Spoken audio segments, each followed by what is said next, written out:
হরিণাকুণ্ড উপজেলা স্বাস্থ্য কমপ্লেক্স মানে সমালোচনা ঝড়, যেখানে অনিয়ম ও দুর্নীতির সাথে সম্পৃক্ত আছে নার্স এবং অন্যান্য স্টাফরা।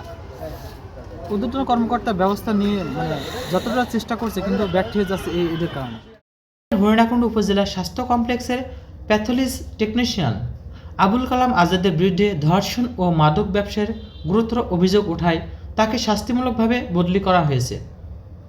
প্রাথমিক পদক্ষেপ হিসেবে ঝিনাইদহ জেলা সিভিল সার্জনের নির্দেশে তাকে হরিণাকুণ্ড থেকে কালীগঞ্জ স্বাস্থ্য কমপ্লেক্সে বদলি করা হয়। স্থানীয় সূত্রে জানা গেছে, টেকনিশিয়ান আবুল কালামের বিরুদ্ধে দীর্ঘদিন ধরে এলাকায় মাদক ব্যবসার সঙ্গে জড়িত বিষয় নিয়ে সোশ্যাল মিডিয়াতে ভাইরাল। এছাড়া সাম্প্রতিক এক ক্লিনিকের নার্সকে বিয়ের প্রলোভন দেখিয়ে বছরের পর বছর ধরে শারীরিক সম্পর্ক বজায় রাখার বিষয়টি সামনে আসে। এই ঘটনাটি সামাজিক যোগাযোগের মাধ্যমে ছড়িয়ে পড়লে জেলা জুড়ে তীব্র সমালোচনার সৃষ্টি হয়। বিষয়টি ঝিনাইদহ সিভিল সার্জন নজরে আসলে তিনি তাৎক্ষণিকভাবে অভিযুক্ত টেকনিশিয়ানকে বদলির নির্দেশ দেন।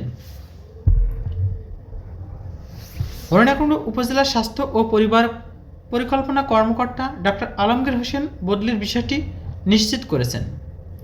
ডাক্তার আলমগীর হোসেন সংবাদ মাধ্যমকে জানায়, অভিযোগের প্রাথমিক সত্যতা ও জনরসের প্রেক্ষিতে আবুল কালাম আজাদের বদলি করা হয়েছে। হাসপাতালের ভিতরে কোনো রকমের দুর্নীতি, অনিয়ম বা অর্থনৈতিক কর্মকাণ্ডে বরদাস্ত করা হবে না। জনস্বাস্থ্য এবং হাসপাতালের ভাবমূর্তি রক্ষায় আমরা কঠোর অবস্থানে রয়েছি। নারীঘটিত কর্মকাণ্ডে জড়িত থাকার পরও কেবল বদলিকে অনেকে লঘুদণ্ড হিসেবে দেখছেন না। স্থানীয় সচেতন মহল মনে করেছে, তদন্ত সাপেক্ষে তার বিরুদ্ধে বিভাগীয় মামলা, দৃষ্টান্ত আইনি ব্যবস্থা নেওয়া প্রয়োজন, যাতে সরকারি প্রতিষ্ঠানের মর্যাদা ক্ষুণ্ণ না হয়।